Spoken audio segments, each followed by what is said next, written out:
if I was in Venezuela right now, I would probably be in jail or even killed or being tortured. And I do take this seriously because I have friends that are in prison right now. People that basically if living in Venezuela did the same things that I used to do, doing activism or being volunteers for the presidential elections. And those people were in jail. A couple of weeks ago, one friend, his name is Luis Peche, he lives in Bogota as an exile. He was the target of an assassination attempt when he was leaving his residency in Bogota. And again, this was a case in which all the evidence is pointed that this was a planned hit job by the Venezuelan regime against him and another political activist that was with him at the moment. Buy my novel, Escape from the Village, from major booksellers online. Go to escapevillage.com. Subscribe to the Substack. Go to fountainheadforum.substack.com. Support the forum. Go to buymeacoffee.com/fountainheadforum. Thank you. I have your permission to record, upload, and use this in perpetuity. Yes. Thank you. Welcome to the Party Pal. This is Fountainhead Forum 381. I'm talking to César Báez. He is a producer at Reason Magazine. He's written a few articles about Javier Milei. He's also from Venezuela, so he's certainly got a lot of opinions on what's happened there in Venezuela, but he's here safe in America now, fighting the good fights here, and hopefully maybe Venezuela will be free soon. It's hard to say. How are you, Cesar? Doing well. Thanks for having me, Chris. Good to see you again. I always like to ask this first. How did you get into free markets and all this stuff? Yeah, I think I really love that question because, I was born and I grew up in Venezuela. We can all agree that Venezuela is a socialist country. And it's probably just watching from firsthand how destructive socialist policies are. And I mean, I saw many of my friends leaving the country. I lost many friends to migration. I saw how my family progressively lost lost a lot of income. I saw how progressively all the wealth in Venezuela was being transferred from the people to the small elites in the government. And we all realized that something bad was happening. So at some point in your life, you start to hear, or at least you understand, that the government is a socialist government. And maybe the most logical thing to do in a case like that is just thinking, okay, so if socialism, if this is this very bad ideology and it's so destructive, what is the actual opposite? Like, how different can an ideology be from this destructive thing that we are experiencing? And that's how I find first free markets. I think the most of the problems in Venezuela could be traced to bad policy in economics. So just finding free markets as the alternative was enough for me, not really going into the philosophy of liberty or anything like that, but I was really interested in what can we do different. And that's how I get into free markets, liberalism, whatever you want to call it. Yeah, I always like to know if there's anybody in particular influenced you. I mean, I met you at that conference in Medellin, and a bunch of you, well, some of you'd come out of Venezuela. It was really, and I think it hits home because, well, if Americans went to South America, they'd be shocked by what they see, just even in more prosperous places. I mean, the poorest place I've been to is the Peruvian Amazon, but I don't know if you've been there, but not really.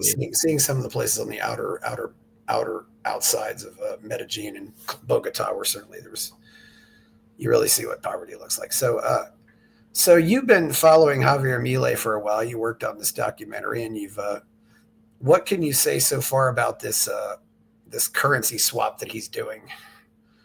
They're 20 billion US dollars for the equivalent in Argentine pesos. What can you tell us about that? I mean, maybe it's 40 million now too. It's 20 billion, but the U.S. Treasury is considering expanding this, let's say, this financial rescue up to 40 billion, but not exactly just giving money to Argentina. So what is happening here is that the Argentinian government needs a backer. They need to prove to investors and creditors that they are able to pay their debts. Why? Because Milei, when he entered the presidency, when he was sworn in, he inherited a very bad situation from previous governments, both from the left and from the center right. So, in order to pay the insane amount of debts that the Argentinian government acquired, and also to keep the inflation controlled, the Argentinian central bank needs a lot of reserves. And the big issue with Argentina, and one of the reasons why this country is always unstable, it's because every election can radically change politics in the country. So Yeah. if the markets feel that there's even a small chance that the Peronism, which is this left-wing ideology, this populist movement in Argentina, if the markets feel that they can be back in power and destroy everything again, the markets will start reacting.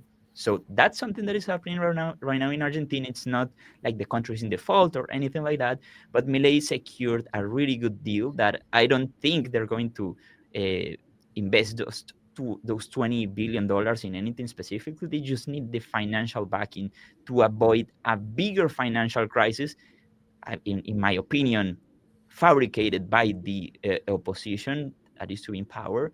And this is just what happened. And I think it's a very smart play by Javier Milei.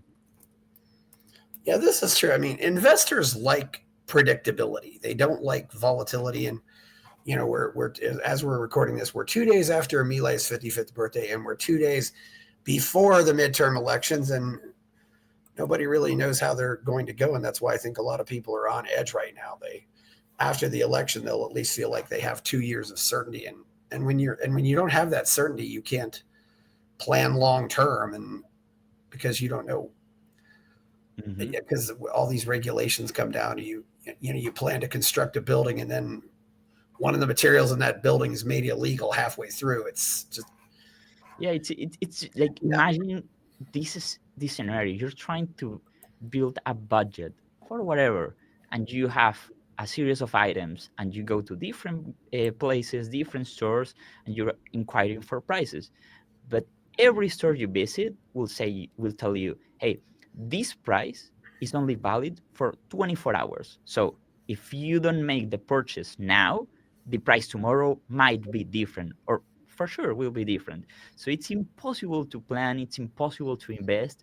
And this is one big factor that I think, um, well, this bailout news has been for sure a public relations disaster for Javier Milei, especially for libertarians in general, because it looks like the US is giving 20 billions in cash to a failed libertarian experiment, which is not quite what's happening. But again, I think this has a lot to do with political decisions that Milei made in the past. Specifically, or maybe the most important of those decisions, is avoiding the dollarization of the country. That's something that maybe could have helped to avoid this weird situation in which he is right now. yeah. For a while it seemed to be saying too that this swap was contingent on the results of the election. I mean, I don't know. Yeah, and that happened. I mean, Trump said that. He definitely said that. Uh, I think it was, well, 10 days ago when Milei was visiting the White House.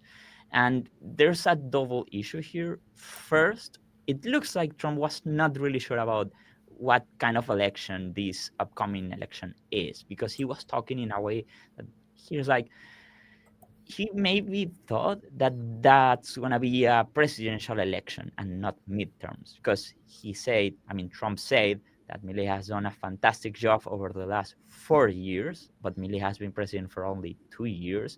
And he started talking about the opposition, about how the communist ideas who, are present in the opposition candidate in singular, not plural. So there was a bit of confusion there, but Trump definitely say that. I don't think the support is literally tied to the results from for the upcoming election, but the politics for the next 2 years that Milei still has in office will be severely shaped by a result, whatever it is. Yeah. And I don't know if this could backfire. I mean, sometimes people, if they hear somebody like Trump, Donald Trump says, "Well, Donald Trump says I should vote this way. I'll vote however I want. I'm not."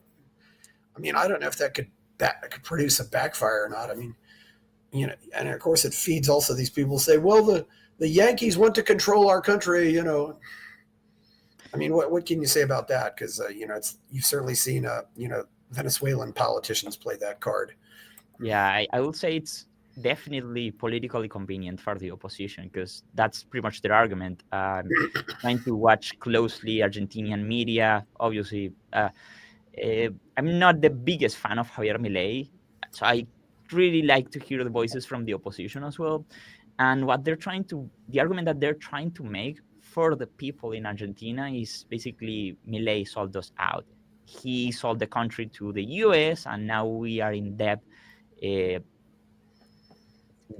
we have this big debt with the US Treasury. So now the American government will control the financial or monetary decisions in the Argentina. So that equals to a loss in sovereignty. That's what Yeah. I mean. Again, it's politically convenient, but I don't see again how this is necessarily a bad idea for Argentina because the big thesis for these reforms that Milei is pushing is just taking the power from politicians because this is a power that they have used to make really bad economic decisions and very bad policy in the past. So even if we don't really trust the US government or the US political institutions, financial institutions to make good decisions, that's definitely better from the previous state, which was Argentina political institutions making really bad policies.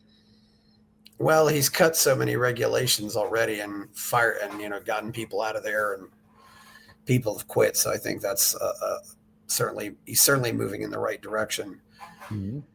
even if it might not be the perfect direction we want it to be. I mean, Yeah. I and I think if he gets a friendlier Congress in there, he certainly can do more with this. Yeah, the situation with Congress is important because Milei, I mean, he was sworn in as president without really having a political party backing him. What I mean by this is that he's pretty much an outsider in politics, and people elected him because everyone was really tired of all the other political alternatives, not only the Peronists, they are this left wing populist ideology in Argentina, but also kind of mad with the other alternatives from the center and the right that were the opposition at the moment. They were the opposition to Peronism, but he doesn't have a good foothold in Congress. He needs a lot of support. In fact, for this next election, Milei is not risking. So what they're electing in Argentina, half of the Senate, sorry, a third of the Senate, 1/3 of the Senate, yes. yep, and half of the Chamber of Deputies, which is the equivalent to a U.S. Uh, House of Representatives. Yeah. So Milei has almost nothing to lose in the upcoming election. He's not risking any seats at all because he's a new political force in terms of Congress. So even a not so good electoral result for Milei could expand his representation in Congress. And the bare minimum for Milei is getting 1/3 of the deputies again in this equivalent for the House of Representatives, because that's just enough to hold veto power in Congress, and he doesn't have right now that power. So that's the bare minimum that they're looking for. Yeah, I mean, he has 37 out of 257 deputies and 6 out of 72 senators, and their constitution was modeled somewhat on the U.S. Mhm. One difference is though is that the deputies are in there for 4 years instead of two, and every province has 3 senators. So every province has a senator election every 2 years. So Yeah, and also not all the seats go to the winning party. yeah, Every province elects 3 senators, two for the first political force, and one for the first political force, like say like the second political force. Sorry, not the first. So it's So pretty it's messy. The Argentinian political system is pretty much designed to block new political forces like what Milei represents to get in real power. I mean, you must wait 6 years if you're a political force with no representation at all to get a majority in both chambers of Congress and also control of the presidency. So it's pretty much all the time that you have for being president, just um, not being able to secure a congressional majority. yeah. Do they have districts, or do they have a more proportional representational system down there? It's more like a proportional representation, but it's Yeah. very messy, and they are doing a lot of experiments, especially after Milei took power, in terms of how they are distributing votes and how the people vote. And there's a recurrent joke in, let's say, all the people that are following Latin American politics, but specifically in Argentina, because this year they already had like 10 or 12 elections before this one, because every province is also renovating the local legislatures, but they had Yeah. the opportunity to organize their elections the same date that they're holding the national elections, so it's just selecting a different date. And there's also some politics going on over there.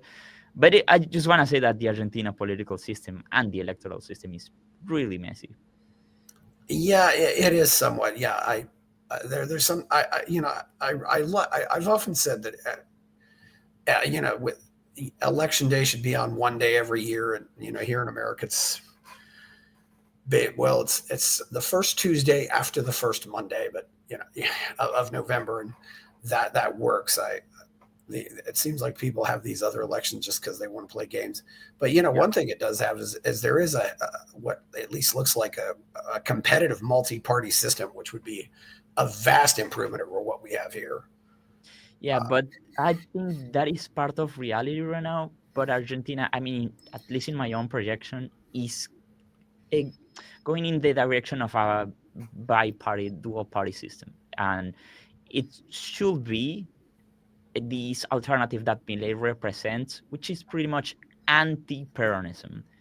And on the other hand, you will have the Peronism, which is a coalition of different political parties, but they Yeah, actually act as an unified political force. There's some space in the middle, which, at least in my opinion, right now is taken by local and provincial parties, that they have a lot of financial backing from what Milei, I think, accurately identifies as the political caste, la casta, and they have a lot of power in certain provinces, and they are not just following a political ideology in particular, but just perverse incentives of getting as much money as they can for their provinces, so they can keep this very corrupt political party system going on. So I would say Argentina is definitely going in the direction of a dual party system, pretty much as it happens here in the US. And those are more like coalition based party instead of ideology based parties. yeah, they do have their coalitions. Yeah, certainly. I mean, but it just I don't know. But I do wonder how easy it is for the I don't know. Just I guess in America we have that saying, the grass is always greener somewhere else. So I don't know if they say that in South America, but that's what we often say. The so yes, and currently with and one thing else I've noticed too is that they seem to have a lot more turnover down there. I mean, here we have people who go into the Congress or into the House or the Senate, and they stay there forever. But it looks like a lot of people down there are just single termers. I think there's a lot of movement in the political, let's say, the political class. And what I mean by this is usually uh, representatives or mayors or governors are constantly trying to get more power, so they move from one position to the other. For instance, Patricia Bullrich, I think it's a really good example for this. Bullrich, she used to be a presidential candidate, and she was contending the presidency with Milei in 2023, but she was part of the center-right political Yeah, coalition. She was more an establishment politician, and she has been doing politics for all her pretty much all her life. She started in this organization called Montoneros, which is pretty much a left-wing guerrilla on the years that existed when Argentina was a military dictatorship. So again, she moved from this extreme left-wing guerrilla group to the center-right political party. She ran for the presidency, she lost, and then she joined Javier Milei. She endorsed Javier Milei for the presidential elections, and then she ended up being the security minister. But now, Patricia Bullrich is running to be a senator Yeah. for Buenos Aires, the capital of Argentina. So I just wanted to explain how there's a lot of political calculation and movements within this political class, and that is supposedly part of what Milei is trying to fight. But I also find really interesting how he's just stuffing the same political caste that he's trying to destroy. Yes, I joke about Bullrich. I used to be a terrorist. Now I arrest them. It's a Very accurate. she left the country for a while because she was, and sometimes I wonder if it's just based on whoever her husband or boyfriend is at the time. It's but she's been very loyal to Milei. I mean, the way the way they talk to each other during the debates, you thought they'd never come together. And I myself said some really nasty things about her during the campaign. Yeah, I remember clearly that in Yeah. one of the debates, Milei told Patricia Bullrich that she used to like put bombs on kindergartens. Yeah. She was a terrorist. Yeah. I mean, I remember when I was watching that debate, the one person I thought Schiaretti was a guy Milei might have been able to work with. He was the only one who seemed like, but Bullrich has been really pretty. Bullrich has become a good soldier. It's really interesting to watch this happen. It is, and also there's well, within the libertarian movement, I think Milei has been definitely a very popular figure. But some libertarians also identified these issues beforehand. I think I was part of that small group of libertarians that were really skeptical towards Milei before the election. And at some point, I think their consensus was like, well, maybe Patricia Bullrich is a better alternative to avoid a certain group of politicians to, ascend to power with Milei, because Milei built a huge coalition. But I mean, I talk with many libertarians like that, skepticals with Milei, and I think right now, as of 2025, 2 years into his presidency, Patricia Bullrich is actually, as a security minister, one of the worst figures in Milei's administration in terms of individual liberties, in terms of surveillance. She has pushed for programs to use drones to identify people in protests and put some kind of consequence for people against people joining these protests. So there's again, it's very interesting to see how Milei has evolved as a political figure, and even what some libertarians think about him. I sometimes worry about that too. I mean, obviously we want to prosecute real crimes. I mean, I think in America we're being very easy on some people who really should have been in jail, as the incident in Charlotte shows us. But I don't want to see people get arrested just for protesting. Although I definitely do draw the line on traffic blockers. Rudy Giuliani says, you can protest, but if you throw a rock, that's when it becomes violent. There are certain lines you cross, and maybe it is kind of funny because I often talk about the former computer hackers who become security consultants, and that seems to be what Bullrich is doing. If you understand, because you understand how they think, and understanding how criminals think is an important way to defeating them. So, and Bullrich doesn't have that. I mean, Bullrich is getting up there. She's 69. I think she runs for, if she gets into the Senate, that might be her last hurrah. It's, yeah, who knows? Yeah. It's What do you think about that new penal code bill he came out with? It seems like to me there's one thing is there's definitely more. I think there's more of a crime problem there than there is here. But some of these reforms he's coming up with. Yeah, I'm not a big, let's say, like judiciary watcher in terms of the reforms that Milei is pushing, but definitely Argentina has a really bad problem with drug trafficking. I mean, with narco trafficking. I'm not talking about drug consumption itself. I'm talking about the organized crime that in some cities they even run certain locations, certain neighborhoods. They have a lot of power, and they are a factor that drives a lot of criminality, a lot of homicides. So one of the priorities that Milei is trying to push is to reinforce the judiciary system. Uh, Reinforce prosecutors, giving them more options to, well, effectively prosecute these criminal organizations. And that's definitely one of the topics that Patricia Woolrich really enjoys to at least share on their social media. At some point, like the first months after she was sworn in as security minister, I remember clearly that she did a lot of, how the okay, maybe this is an American example, but these videos that Christine the Homeland Security Secretary, does with like uh, military officers and raids and stuff like that. That's something that Patricia Woolrich enjoyed doing, and she was pretty much a showgirl in that sense.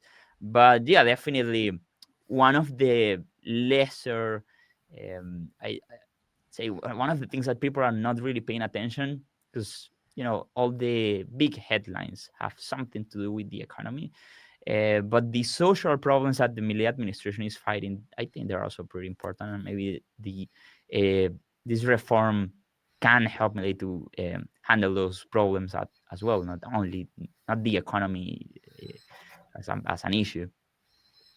Yeah, and crime. I mean, crime is an issue. I mean, you're less likely to open a drugstore if you're afraid somebody's going to always be shoplifting. I mean, Hmm. it's yeah, Cesar. I think the most important thing here, though, is, and since you're, and I don't know who you are in touch with down there, but he still has about a 70% approval rating with voters under 30.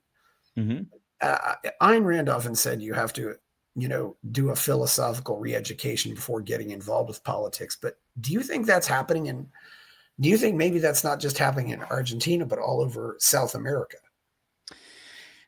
Um, I don't think that happened in Argentina at all. There's some mistake in some people thinking that because Argentina elected a dogmatic libertarian as a president, because I don't think Milei is a very dogmatic libertarian. If you hear Milei talking before and after becoming president, he's a person. Well, he's a trained economist, but he's he's really knowledgeable of the. He has a big knowledge of the ideas of liberty. But I don't think voters valued that in the polls. I do think voters were really worried about the current situation with the economy. They were really worried about inflation.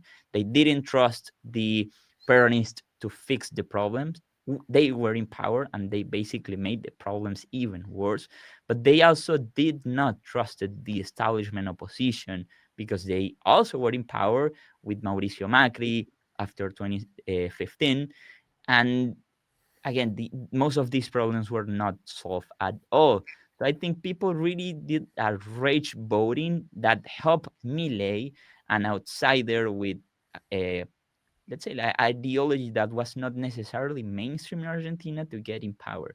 But that never meant that the Argentinian society was libertarian and they will value libertarian policy for the next 4, 6, or 10 years. And that shock kind of explain why Milei is not exactly popular with the entire population right now, especially after the shock therapy reforms started to produce some economic pain for a certain group of the Argentinian population. So I do think that there's more.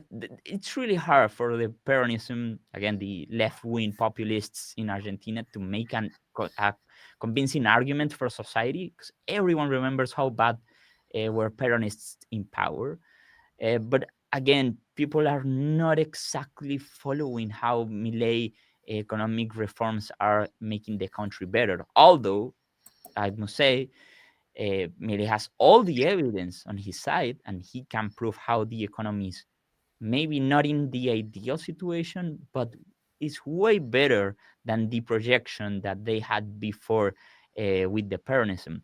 But again, I think he's really failing in politics. He's really failing in explaining this to people. Oh, well, maybe, yeah, that's one issue with free markets. I do think is sometimes there's short term pain, but the long term benefits. But people don't always think in the long term. One thing, Cesar too, though, I know he's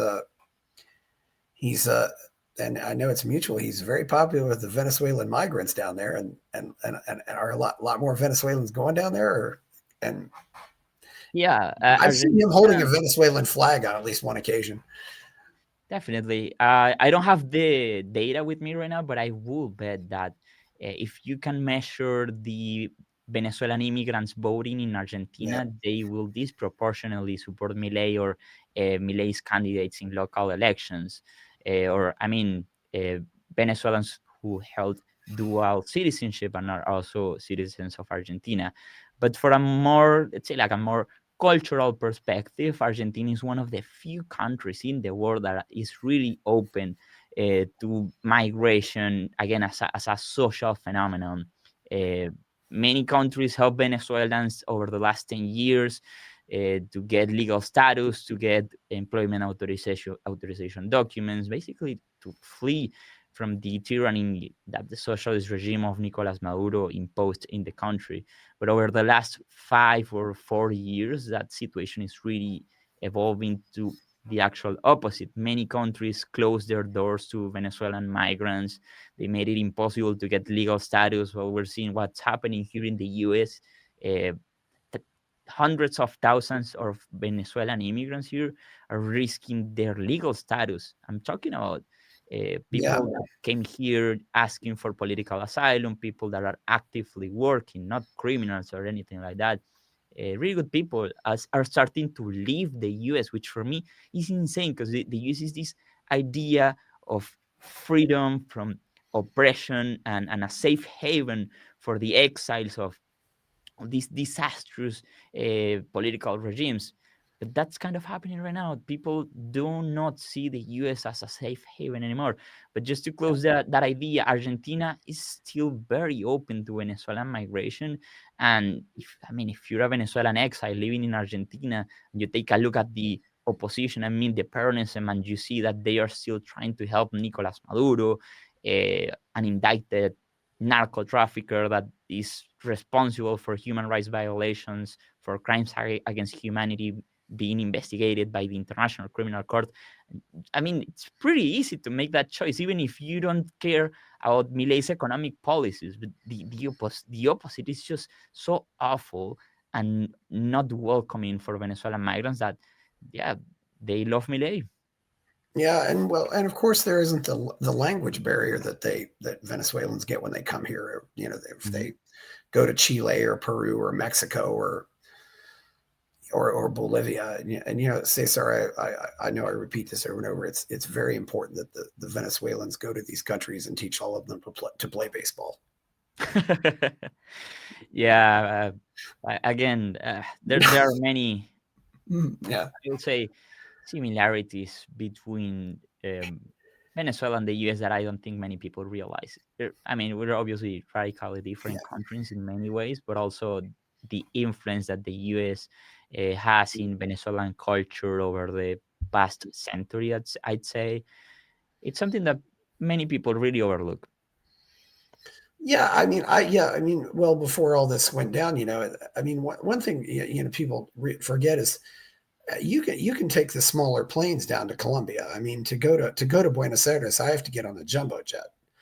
But Mhm. so that means there's more flights. There and you can have more flights but smaller planes, and so instead of one flight a day that takes 350 people, you have two flights a day maybe that take 150 people. So yeah, there's a lot more exchanges there. So I think we probably covered. I did want to cover that too since you're from Venezuela. What's going on with Venezuela right now? And what do you think is going to happen? I mean, we see, Maduro and Maria Corina Machado got the Nobel Prize. I mean, what do you think is going to happen there? Well, this is a very complex situation, but let's start by saying that the US is pushing the largest military deployment, sorry, Yeah. in the Caribbean since the invasion of Panama. And that's a huge deal. The latest news that we have from today is that the USS Gerald Ford, this is an aircraft carrier, is moving from the Mediterranean to the Caribbean to join this anti-narcotics operation that started in September. The Trump administration is working over the framework that Nicolas Maduro, the leader of the Venezuelan regime, is leading an international drug trafficking operation that is targeting the US and using drugs as some kind of chemical weapon against the American people. There are some nuances to that framework, obviously, but I mean, in my opinion, it's just the justification for a bigger operation that is looking to topple Maduro, get him out of power. And you could argue, I mean, there's many arguments to say that maybe the US should not get involved in this, that the airstrikes, in my account, at least 10 airstrikes that have killed more than 30 people as of now. This is not exactly what the US should do in foreign policy, but what nobody could deny is that uh, I will not even say Venezuela, but a world without Maduro being this dictator in Venezuela, it's infinitely better for everyone involved than the current situation. So if this operation ends up with Maduro out of power, that's a really good outcome that I won't see how anyone could oppose. Although many figures, both in the right and the left, Democrats and Republicans, are really arguing against this operation, even arguing that Maduro should be kept in power. Again, Democrats and Republicans, because this used to be a topic in which there was not much debate. Usually, Democrats were more left leaning and they can find arguments to support Maduro or at least oppose this foreign intervention in Latin America. But now we're seeing like the full horseshoe theory getting or being through in Venezuela. And that's kind of what's happening right now. Yeah, so the crazies on the left and the right are on the same side here.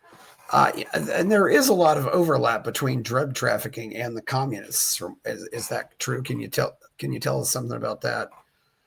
Yeah, this whole operation is trying to fight against what is called the Cartel de los Soles, Cartel of the Suns. This is a term used to describe the penetration of narco trafficking into the Venezuelan state, specifically the Venezuelan armed forces. So Maduro is the leader of the Cartel of the Suns. There are many evidence that points to how the Venezuelan regime is collaborating with other drug trafficking organizations, Mexican cartels, Colombian guerrillas, to use Venezuela as an international hub for drug trafficking. And again, there's many evidence about this being true, especially in the indictments, because Nicolas Maduro, the leader of the Venezuelan regime, is indicted. He's a fugitive of American justice, and he's indicted on drug trafficking and narco terrorism charges in a U.S. federal court. Um, so that is the objective that the Trump administration is trying to attack. And again, this is not an issue of just fighting against drugs entering the U.S., which is pretty much the argument that Trump is trying to push. But also, these organizations are using the funds, the income that they're getting from the drug trafficking, to attack people, to attack foreigners, to uh, get them in prisons in Venezuela. As of now, the Venezuelan regime is holding more than 70 foreigners as hostages in Venezuela. This is I mean, after Hamas liberated all the Yeah, people that they had in Gaza, the Venezuelan regime is the a criminal organization or terrorist organization with the largest number of hostages in the world. And this number used to be even larger and included American citizens. And they use those American citizens as pounds, as exchange tokens to negotiate with the American government, to force the American government to drop drug trafficking charges against high-ranking officials, including the Narco Sobrinos affair. This is the nephews of Cilia Flores, the first lady of Venezuela, the wife of Nicolas Maduro. They were being processed in the U.S. justice system for drug trafficking offenses because they were caught in Haiti with uh, tons of drugs and in a private plane that was supposed to enter the U.S. So this is pretty much the justification on how this regime. I mean, this is not the U.S. trying to topple an ideology rival, a socialist government for the sake of just having a different regime in Venezuela. But this is an organization that works closely with many other terrorist organizations that actively harm American citizens, both inside the US and even abroad. Yeah. Uh, so there are they still holding Americans, but they holding other foreigners, I guess. No, they don't hold any Americans as of Okay. now. During the Trump administration, they did a lot of negotiations um, to basically get all the American hostages out of Venezuela. So that happened over the last few months. Well, I figured they probably thought that it wasn't worth it because I certainly think any government should try to do what they can to get their citizens out of situations like this. Although the State Department does issue warnings about things like this, Mhm, do not travel to these places. Although sometimes those warnings aren't really don't necessarily reflect reality. Uh, mhm. what would happen if the USA just suddenly decided to legalize all these drugs? Would that I mean, if you take the illegality out of these drugs, would that bring the prices down and completely destroy their businesses? Or Yes, in theory, and I mean this is a recurrent issue in Latin America. In the 90s, the drug cartels like the Medellin cartel with Pablo Escobar were profiting billions of dollars out of this yeah, trade. But again, the reason why the war against drugs is never successful for the US and it looks like a never-ending war, it's because this is not just a, a, an offer problem. This is also a consumption problem in the US. So legalizing drugs would radically help people in terms of getting the healthcare that they need, seeing this not only as a criminal issue, but also a public health issue, and also radically uh, push the prices down. Because if you need, I mean, in the current situation, if you need to include into your costs of selling drugs, just having drones and military planes bombing your what they consider their goods in international waters, that's definitely pushing prices. But if there's people willing to pay those prices in markets, wealthy markets like the US and Europe, we're not pretty much solving any problem. They will keep doing these operations. They will find new ways. They will find um new routes to push these drugs. So it's pretty much a dual problem in that sense.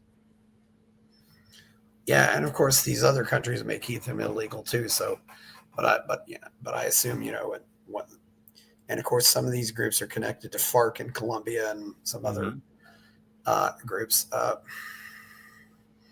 Yes, they all work together. And w- uh, another high-ranking official, another high-ranking Venezuelan official, is being prosecuted right now in the U.S. It's his name is Hugo El Pollo Carvajal. If you want to take a look at his case, he's one of the people that help getting evidence about how the Venezuelan regime also collaborates with terrorist organizations like the FARC and the ELN. I'm talking about left wing or extremist guerrilla groups in Colombia that has been existed. They have existed for many decades, and these organizations, they all work together, and I think that's the most important piece of information that we need to understand about the current engagement. If you start striking alleged drug boats that depart from Venezuela, you're not only hurting the Venezuelan regime or the cartel of the Suns, you're actually hurting the whole operation. Same thing if you start this campaign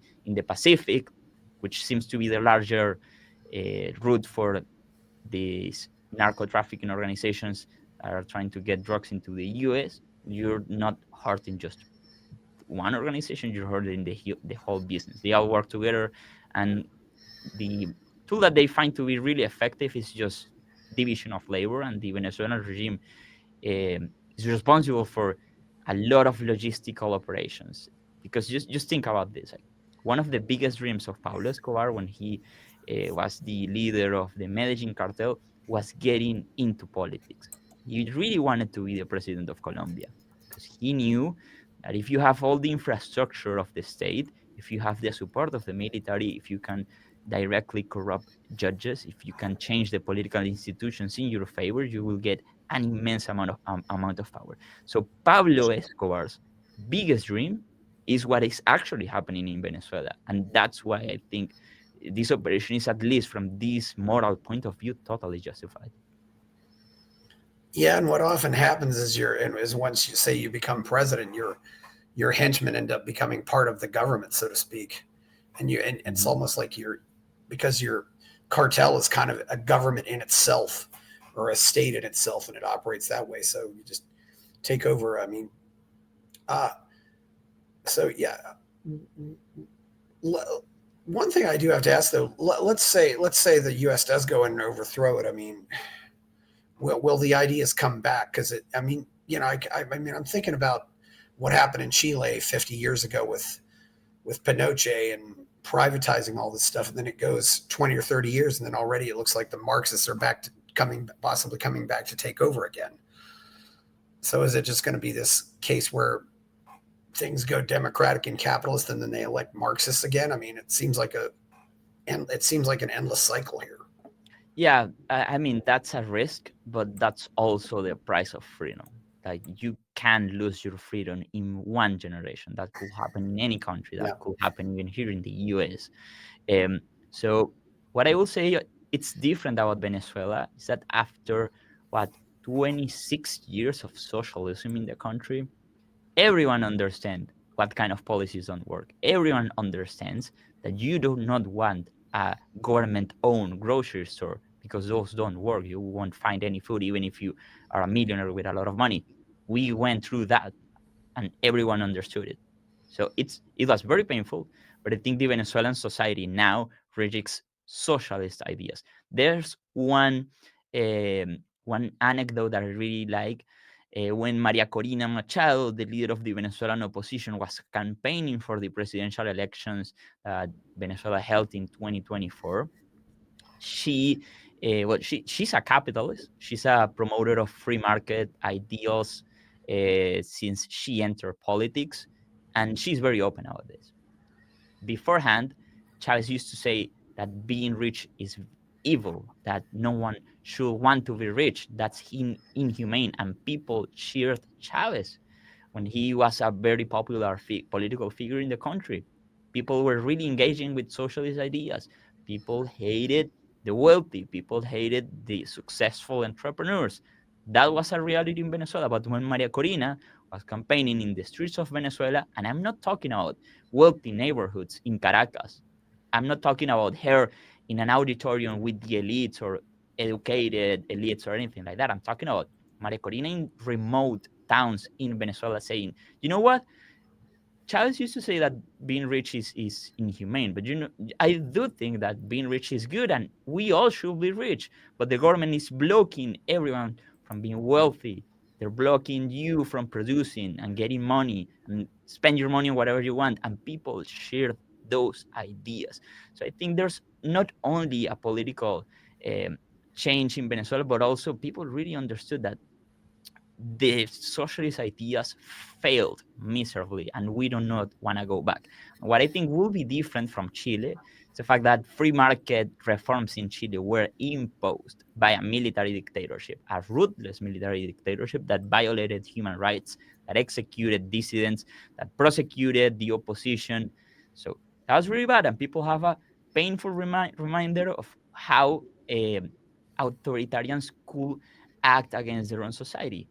Now, if Venezuela finally topples Maduro and we have well, we have a democratic transition in the country, and if we are politically smart enough to start a free market reform in Venezuela, people will identify that with returning to democracy, returning or getting your freedom back, and that's really powerful because you don't have the painful remember of a dictatorship. You will have a maybe hard moment of transition, but also getting your freedom back and not having these reforms imposed. And I think that's very powerful.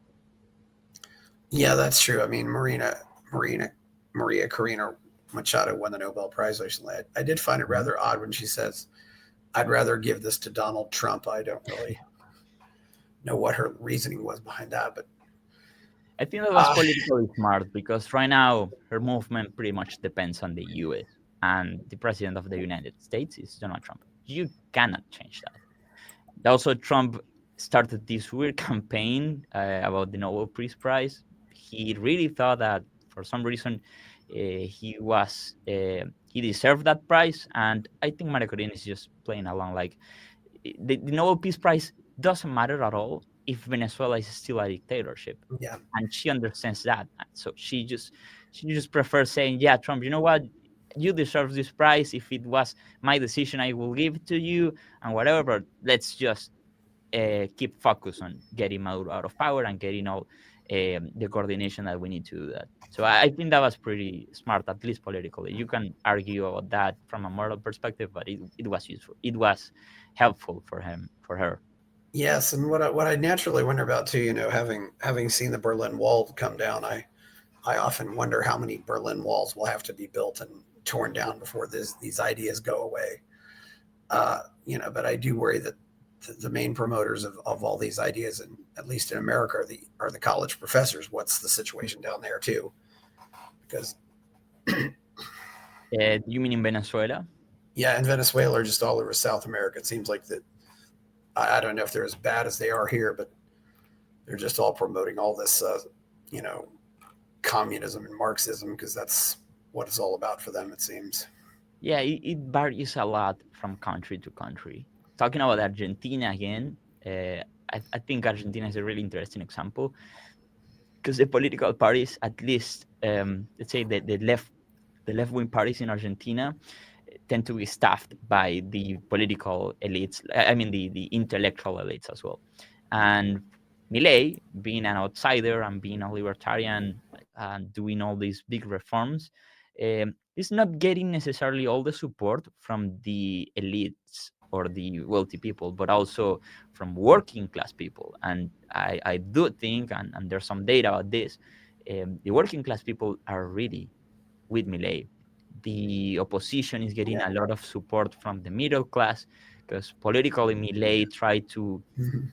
protect the working class from the economic pain that the shock therapy causes.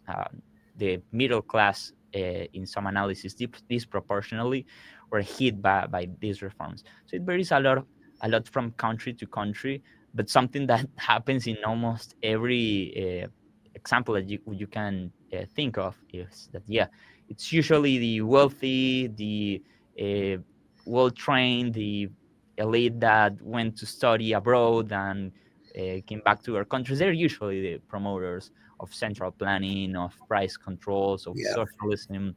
But people that really need to work to But get food on the table, they understand how to produce money and how to produce wealthy and how to save money. So they don't really engage with that anymore. well, you also end up with what I would call the managerial class, the people who just push papers and go to meetings. Uh, yeah.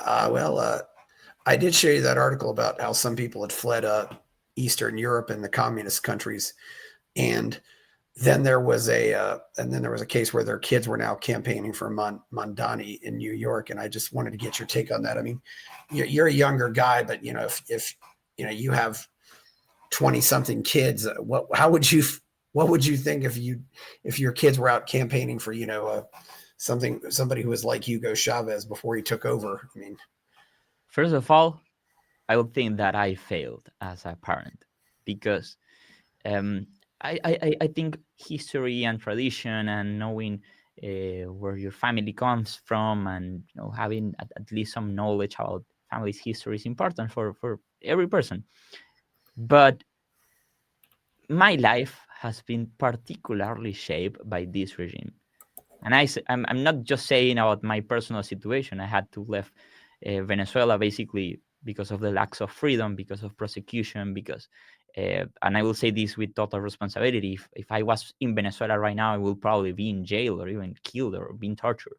And I do take this seriously because I have friends that are in prison right now, people that basically, if living in Venezuela, did the same things that I used to do, doing activism or being volunteers for the presidential elections. And those people were in jail. A couple of weeks ago, one friend, his name is Luis Peche, he lives in Bogota as an exile. He was the target of an assassination attempt. When he was leaving his residency in Bogota. And again, this was a case in which all the evidence is pointed that this was a planned hit job by the Venezuelan regime against him and another political activist that was with him at the moment. So this is a regime that destroyed pretty much all the hopes for millions of people, for myself, that forced me to be away from my family. And again, first, because I'm here in the US, but I don't have a visa to just go back home and visit my family on the holidays, on Christmas. They cannot come here to the US to visit me. So we're forcibly apart, and that's very painful, and that shaped my life, that shaped me as an individual. So it's, again, I probably took this question from a very personal perspective, but I would think I failed if I'm not able to transmit all this knowledge, all this history, all these lessons to my own family. And again, I think uh, it's very obvious in Venezuela, if you live there, if you're familiar with the situation, that the socialist government caused all this. And this is not just some authoritarian, um, you know, thing that happened over the last year. No, this was all part of the plan. So if you're not there, if you're not really familiar with what happened, what is happening right now, it's easy to just overlook through it, or just say no, Venezuela is not really a socialist country, this is not a good example. And once you're in a wealthy country in which you don't really need to uh, care about getting food for your home every day, or spending hours in a queue just to buy bread, maybe you have another kind of issues. And in these situations, it's easier to just push for uh, political or for policy ideas that are closer to the reasons why Venezuela is destroyed now. But I think it's shocking.